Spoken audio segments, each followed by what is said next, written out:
What's happening, financial coaches? It's Pete here. I want to talk to you today about something that I struggled with a lot when I first started. It's something that you never really master. It's something that you work with people. But as you work with clients, as you work with participants over the years, one of the things that I always struggled with is the goal that this client, which is telling me what they want to do, is this appropriate for them? Is this challenging them? Is this hard for them? Is it too easy for them? You know, it's one of those things where we can't necessarily get inside their head and say, hey, I know all about you. As we work with people over time, I think it's a little easier to kind of diagnose what the clients are telling us and if they are accomplishing them. And this isn't strictly financial coaching problems. This is a problem in all coaching, right? If you're doing health coaching and someone says, hey, I want to lose weight, and they say, I want to lose 5 pounds in the next month, well, some people might do that really easily, and some people might struggle with that. And in a lot of ways, it's not easy for us to determine if they're telling us the truth. They might say, yeah, I lost 7 pounds, right?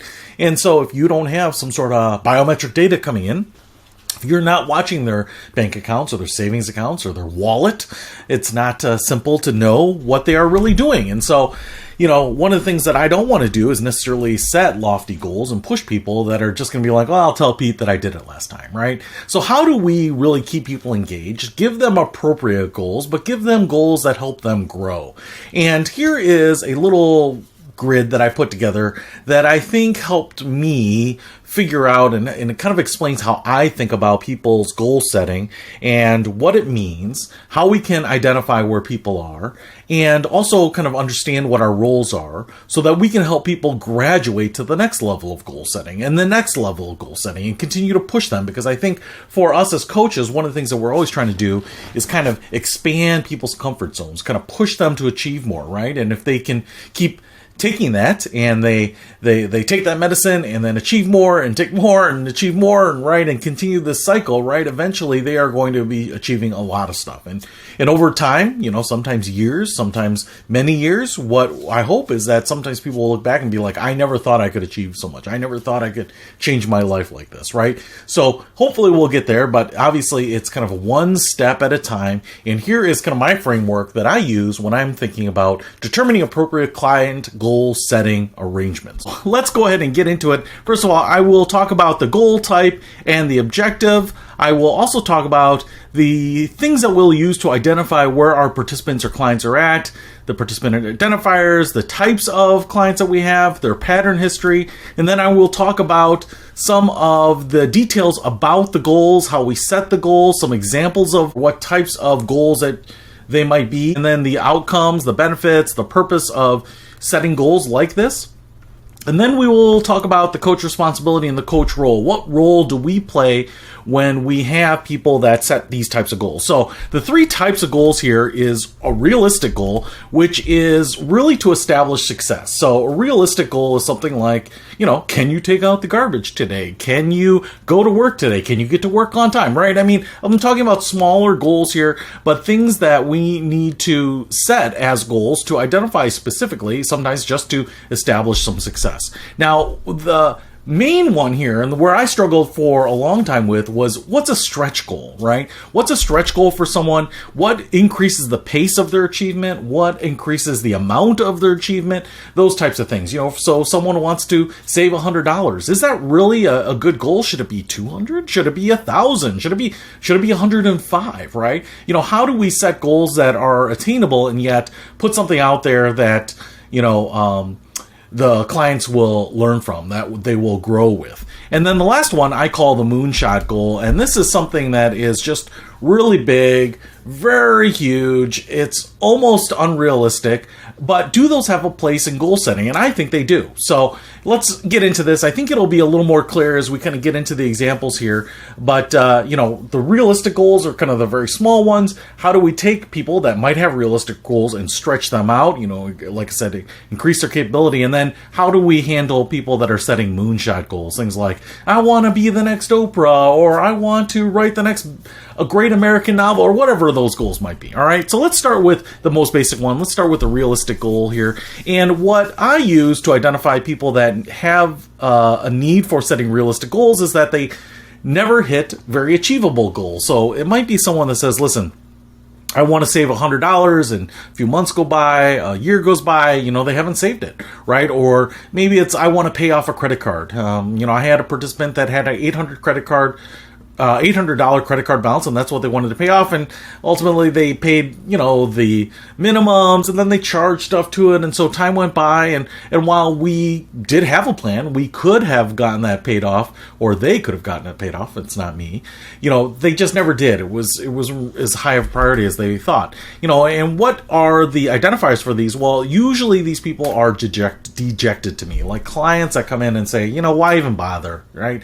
I don't know. Let's try saving $100, but why even bother? It's the idea that they will miss the goal is already set in many cases for these people, and their pattern history is inaction. Not even bothering to set goals at all, right? They may accomplish some things that some people need specific goal set on, like I want to work out this weekend. They may work out, right? But they don't even have a goal to that, and so, or set for that, and they just are a little bit aimless, right?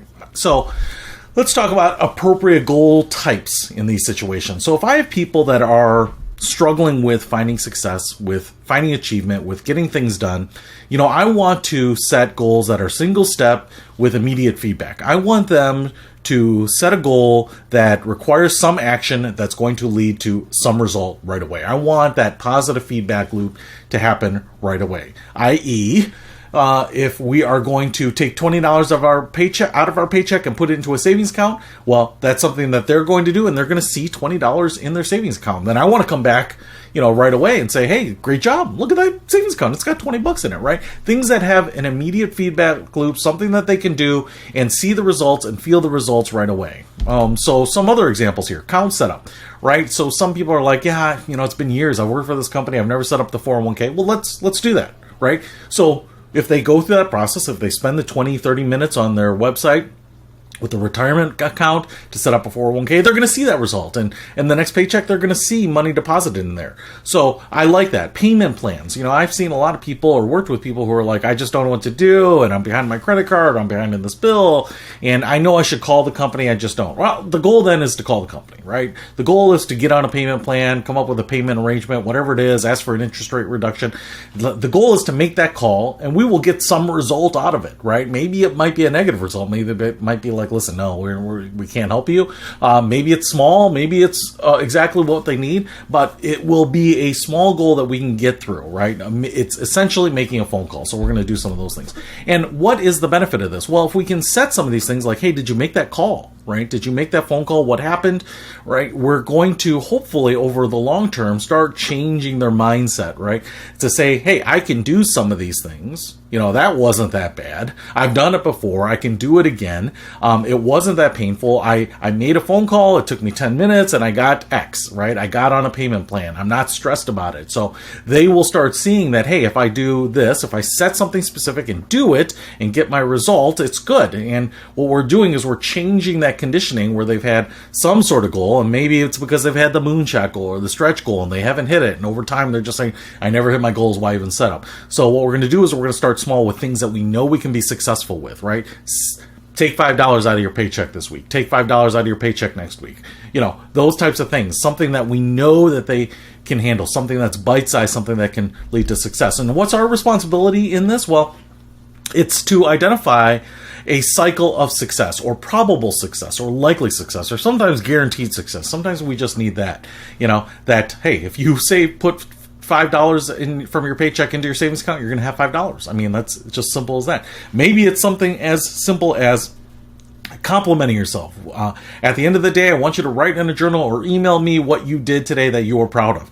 Anything that just kind of changes the tide for them, that kind of moves the Titanic, right? Steers them away from a pattern of failure to a pattern of success. And what we want to try to do here is once we've established that, once we've gotten to their psyche, once we've changed their mindset to more positive, to goal setting is good, right? Hopefully they can graduate to stretch goals, not just do something that's going to lead to something, but do something that's going to challenge us, that's going to lead to a bigger and better result. And the role that I play in these types of things is usually brainstorming, right? What I'm trying to do here is not determine from my bag of tricks, what's the right goal? What I'm usually trying to do is figure out, hey, where's this person at? And if they're in a spot where they're dejected, they're inactive on things, right? What are the things that we know that I can uncover from you that you can do? I don't even care if you're sandbagging. If it's, listen, I'm going to take out the trash before I go to work instead of after I go to work. It doesn't matter to me. All I want is to get into a habit of accomplishing what we need to. And if you don't think they can do it before work, and they will do it after work, how about instead of taking out the trash before work, it's just getting out the trash tomorrow, right? Whatever it might be. In sales, some of the basic stuff is that you want to ask yes questions like, hey, how are you? Did you have a good day today? Did you find the place okay? Yes. Did you eat breakfast today? Yes. Did you see the products that we have? Yes, I did. Is there any problem that you might have that you can see some of these products maybe fixing for you? Yes, right? We're trying to get people in the habit of saying yes, being in that yes mindset as opposed to being in that no mindset. Because if we condition people to say no, they're going to say no. And if we condition them to say yes, people are going to be more likely to say yes. So all we're trying to do here is really find stuff, for me, what I'm trying to do with those clients is try to find something that they can say, listen, man, I feel like every time I work with you, every time we talk, every time we said something, I've been able to hit it. Maybe it's not 100% of the time, maybe it's 90% of the time, but what we've done here is we've set a pattern of success. All right.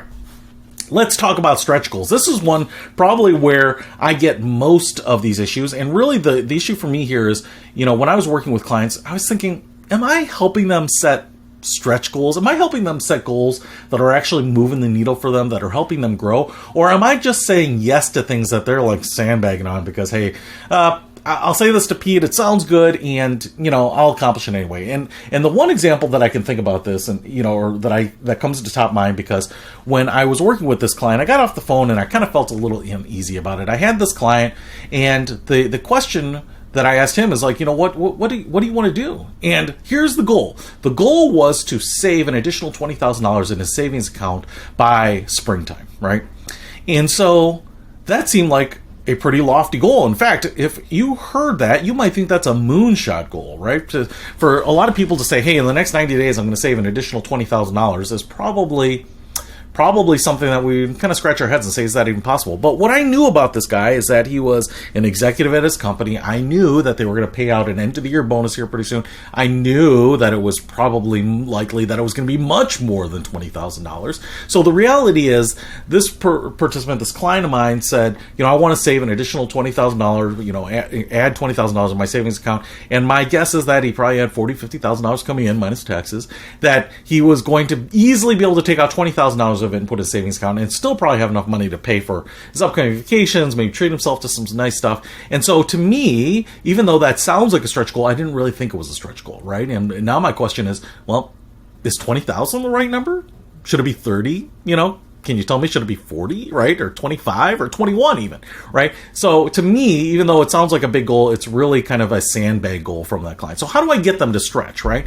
So what I will recognize here is that someone who always hits their goals. So for me, this client had said, I was going to do X, and he always did it. He said he was going to save this amount of money, he always did it. He was going to do this, he's going to do it. He's going to go on a no-spend week, he did it. He was going to budget groceries, he did it. For me, every time I heard him tell me what he was going to do, he always did it. And so when he's always hitting achievable goals, the participant is a little indifferent to them, right? If I ask him like, hey, can you stick to your grocery budget this month? Or, hey, can you limit your eating out to once a weekend? Or whatever it might be.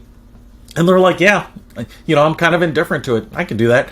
That doesn't seem like it's a stretch. They're not scratching their head saying, I don't know, can I do it? I mean, it's going to be close, or that's going to cost me, especially when they're indifferent to setting goals.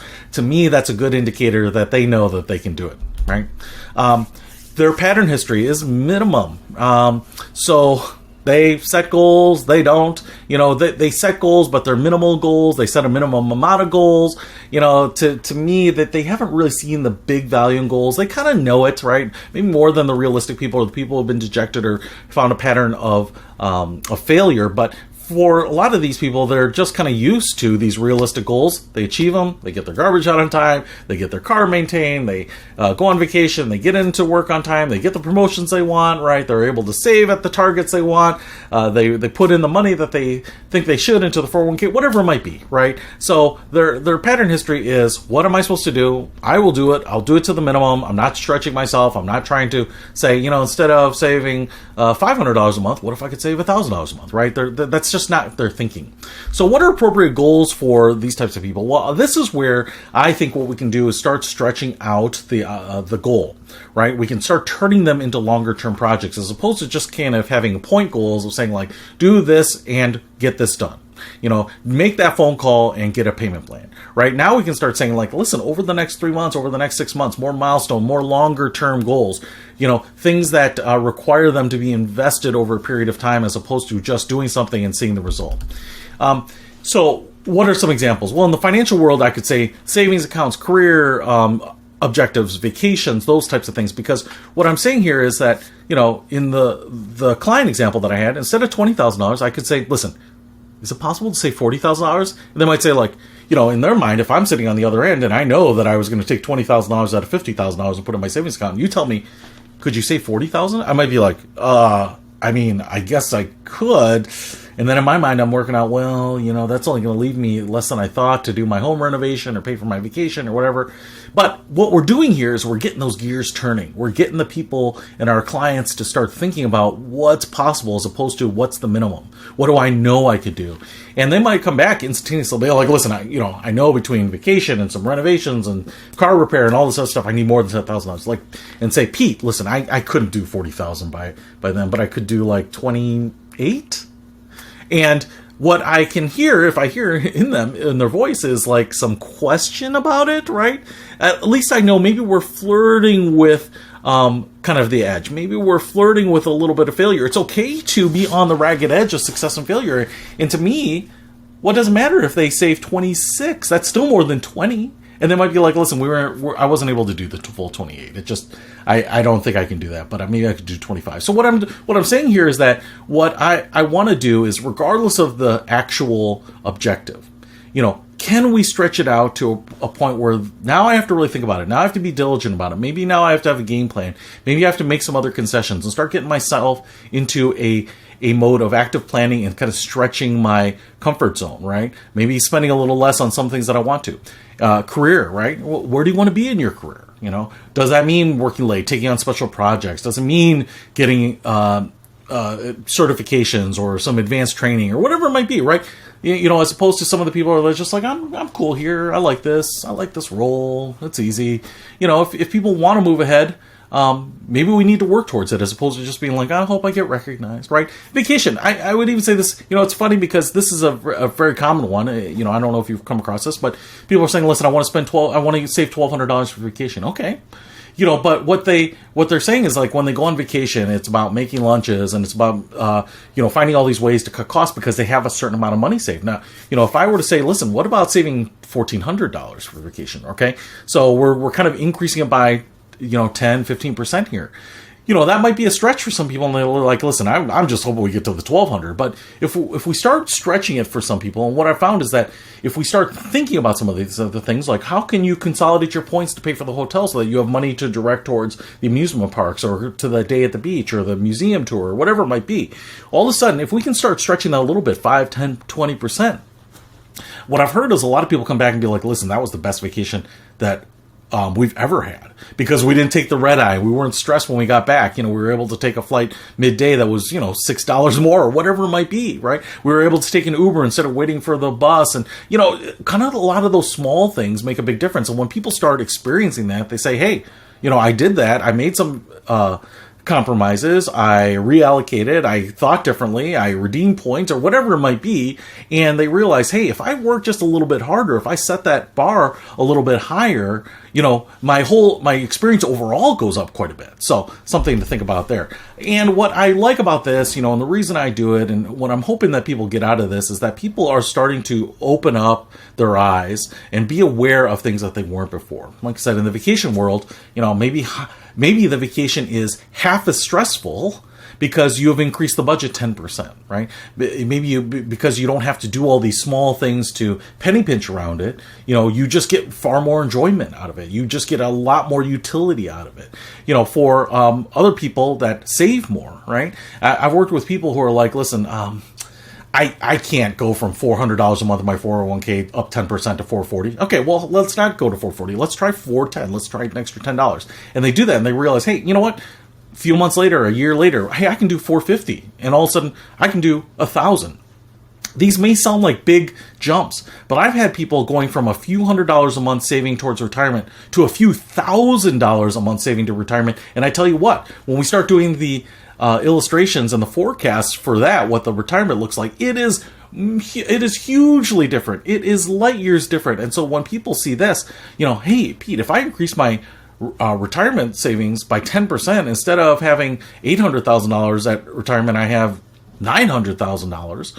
But if they start saying, listen, if I double it now, which means, hey, instead of having a car payment, I'm going to just drive my old car. Instead of, picking up another $400 or $500 in expenses and monthly cash flow burn, I'll just put that towards retirement. Now all of a sudden we go from $400 to $800. Instead of $800,000, now they have $1.6 million, $1.8 million, depending on how they're compounding it. But those are big eye-opening moments, and it's hopefully a realization of new opportunities and things that are available and possible in ways that they didn't think before, just because of stretching them a little bit, right? So what's the role and responsibility I play here? Basically, I'm trying to move those goalposts. I'm trying to get them to think a little bit further, that extra step, making it a little bit harder, whatever it might be, maybe making it easier, but just thinking more creatively, maybe taking the time to be more strategic and tactical on things, right? And to me, the big role here is I'm playing the challenger, saying, hey, is $20,000 enough? What about $21,000, right? Maybe it's if I don't think they're actually accomplishing the goal, and they're saying 20,000, it's 19,000. Maybe the issue is that they just need to show me proof. I'm not sure. It's going to be individualized, but maybe if they think that's the issue, maybe they think if I'm going to be the accountability partner on it, that'll light the fire. But whatever we want to do is we don't, this is not allowing a client to just get away with things because it's easy, and because it's our role to get people to think about, hey, what can I do? What is that unlocked potential that I have that I can continue to use? Now let's talk about the Moonshot goals. This is a little bit less frequent for me, but I have some of these people, and I can think about people who said, I want to do something huge. And in one case, I can think about a client here. And this is something that might be so grandiose. As a coach, you are almost trying to talk people out of it. But I'm going to tell you what the value is here. First of all, this is someone who never sets achievable goals. That, they can set achievable goals. What I'm saying here, though, is they are sometimes setting goals that are just outrageous. And in the back of your mind, that maybe it's too much for them, that it's beyond their capability. These are people that are obsessive, that when they get their claws on something, they're just going to continue to go after it, and they almost have to be, because if you set some sort of a ridiculous goal, and I'll tell you about my client here in a second, they are going to have to work on it. It's not something, often that they can be passive on, right? And their pattern history is doer. So this is where if you have people who are obsessive, they do it, they commit to it, they, it's okay in my mind to set a moonshot goal. It's okay. And it might be best for them to set a goal that that they aren't going to hit. A lot of times coaches will discuss this and argue about it and say, what's the point of setting a goal that they're not going to hit? That's just going to establish a failure mentality for them. Well, I'll tell you what, having worked with people now, I have absolutely zero problem in setting moonshot goals that I know that they are going to miss. And I'll tell you why here. But what you have to do is you have to understand, I think, what your role on the back end here is. Because certainly, if I set moonshot goals all the time, and you probably know some people like this, they're telling their parents, I'm going to be on the cover of Fortune magazine, when that was a thing. I'm going to be the next .com billionaire. I'm going to be the next Oprah. I'm going to be the next president. I'm going to be the first person to walk on Mars. These are all moonshot goals. There are going to be people that satisfy those. There are going to be .com billionaires. There is going to be someone who walks on Mars. There are going to be some of these people, and it's very unlikely that it's the people you know, but there are people that are going to play in the NBA and play professional sports and be leaders of companies and titans of industry and all this other stuff. So to say like a moonshot goal is silly because people do it. People every day, ordinary people doing extraordinary things. So to me, moonshot goals are not a problem. Now here's the client that I had. I had a client come in. He had some, he had some kids that were a little older. They were, in college, I think was their age. So they weren't like kids were living with him. And he's like, listen, I kind of focused on my life and, my relationship, my marriage and, raising my kids, but now they're kind of out of the house. And what I really want to do here is I see a lot of people becoming successful in my company and I see the things they do. And I know what needs to be done. I haven't been able or willing to make those sacrifices. And what I want to do next year is really just go for these things. I know these benchmarks and these performance benchmarks and additional pay for kind of high travel and these strategic projects are available to me. And next year I want to make $1 million. And I thought this was kind of funny because it's someone who wasn't necessarily making a small amount of money, but it's someone who's making, about $170,000 to $190,000 a year, all of a sudden coming in and saying he wants to make 5 times that amount, that he wants to use the next year to make $1 million. And so to me, that's fine. Sounds like you kind of have a game plan. We kind of talk a little bit about it and go through, the specifics. And I won't get into all of it, but it was going to require him to work overseas for at least 6 months, and he would get some additional pay, and it was going to be good visibility and all these other things. Anyway, and if he hit certain benchmarks, he was going to get some more stock and some bonuses and blah blah blah. Anyway, a year goes by. He absolutely focuses on this, and he doesn't make it that goal, but he does make some good money. I can talk a little bit about this. So he ends up, about a year later, he comes in and says, I didn't hit my goal, Pete, and, doggone it, it stinks. I'm kind of disappointed because I really thought I could hit it. And what he did is he ended up making about $700,000 on the year, right? So I think it was a smidge more, maybe like 710 or some random number. And he was disappointed about not hitting $1 million. Now, we kind of talked about it and debriefed about it, and as a financial coach, I thought it was my obligation to tell him that was pretty good income, right? I mean, you didn't 5x your income, but you did 3 or 4x your income in many ways, and you didn't miss your goal by a lot. It might seem like a lot, $300,000 is certainly a lot, but he certainly did change, his trajectory in his career, and he definitely did drop a lot of money in a single year back into his accounts, right? So he definitely got a big step up in where he was, in life. So what are appropriate goal types here? I think open-ended objectives, right? It's something like, over the next year, right, I want to make a lot of money. Over the next year, I want to get a big promotion at work. Over the next year, I want to move to a bigger company. Over the next year, I want to write a book, start a business, help a community, whatever it might be, all things that really are large. And, these can be anything. And you might have heard these. Like I said, be on the cover of a magazine, do a TED Talk, get a job as a professor, be a guest speaker. What's big or what's a moonshot for people is going to vary. What's a moonshot for one person who might have a lot of resources at their fingertips might be different than what's a moonshot for someone who does not have a lot of resources, right? So for someone to say, listen, I just want to get a salary job might be a moonshot, right? Someone who doesn't have the education, doesn't have the background, the networking, doesn't have anything but hourly wage history in their, background might say to get a salary job might be a moonshot, right? But it just kind of depends on the person. But usually these are bigger things. These are things where even sometimes I kind of hold my breath a little. Is that even remotely possible? And I've heard things about I want to run a media empire, or publish 3 books by the end of the year, or I want to learn a new skill. I want to become a master portrait painter. So all of these things kind of fit into the moonshot category for me. And what's the outcome of this, and what's the purpose? Well, the purpose here is that if you fall short of the moonshot, your accomplishment is still great. Does that make sense? So my example of this client that wanted to make $1 million but only made $700,000. Well, what is the downside of missing your $1 million mark, right? What is the downside if he missed it by more than 30%? What would be the downside if he invested all this time and effort, instead of making $170,000, he made $340,000? He just doubled his income on the year. Well, the downside was still significant accomplishment. A big leap forward from where he was. For a lot of people to say, I want to double my income in 1 year might be totally ridiculous. But the fact that he 4x'd his income, 400% increased his income over the course of that year, and now it won't necessarily persist if he doesn't make the same sacrifices, but that might not even be remotely possible for some people. So the fact that he fell short of making $1 million, I think is still an incredible result. And now it's easy to say, hey, I didn't make my goal. and scramble and try and, at the end of the year, hey, where else can I find some bonuses or make some additional money, to get there. But the responsibility here, I think, as a coach is to say, hey, step back here. I know you didn't hit your goal. And for the people who are obsessive, that are doers, right, they may be obsessed with that number, and that's what's driving them, right? There's this point, there's this stake, there's this goalpost that they are marching towards, and anything short of that is not what they're interested in. They are focused on that. But when they do fall short, what our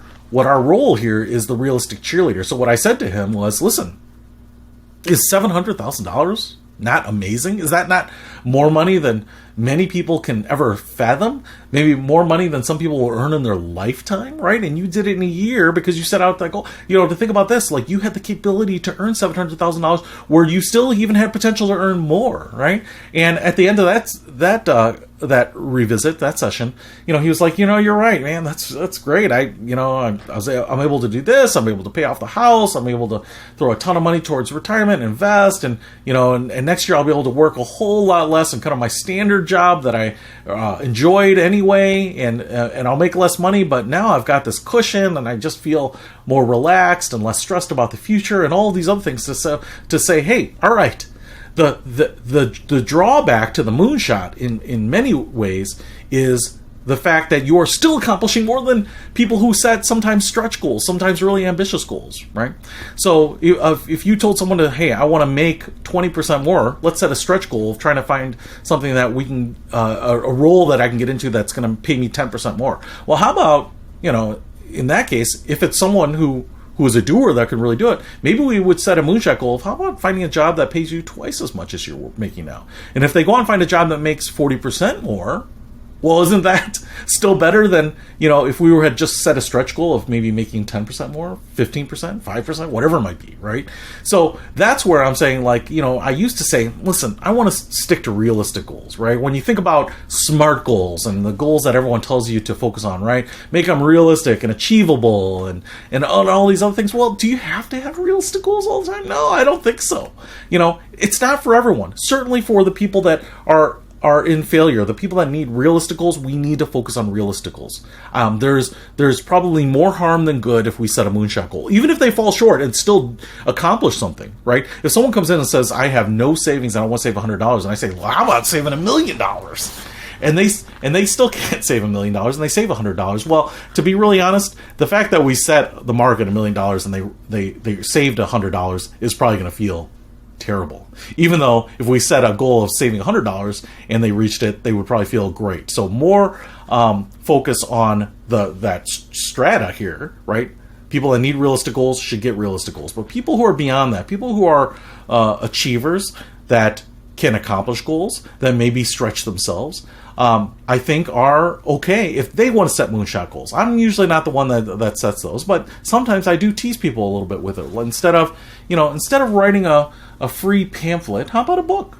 How about the pamphlet and the book? How about using the pamphlet, the free pamphlet, to sell the book, as a lead generator for your full book, whatever it might be, right? I never thought about writing a full book about this. I don't know if I'm the best person or I'm the best expert or if even I have enough to share within a whole book, right?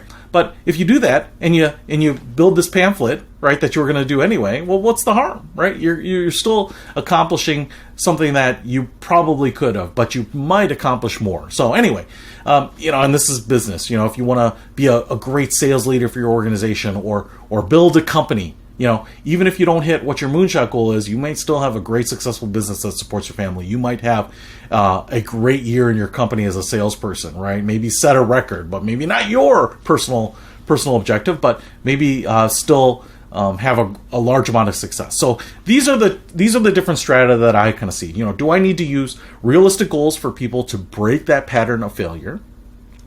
And if they already have, or we graduate them out of that, how do I help them set more stretch goals? How do I challenge them a little bit, so that now it's not just about sandbagging. It's just throwing up things and getting, a stale with our goal setting and just kind of being right in the middle of the pack. How do I get them to be a little bit stronger, a little bit more aggressive, grow that savings, grow that advancement and happiness, the happiness quotient really.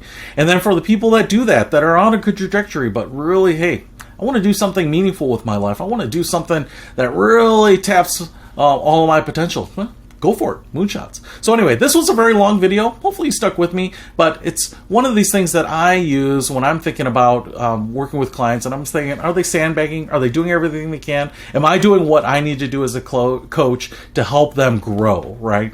And these are kind of this is how I frame it. So if you have questions on it, let me know, but hopefully it helps. See you later.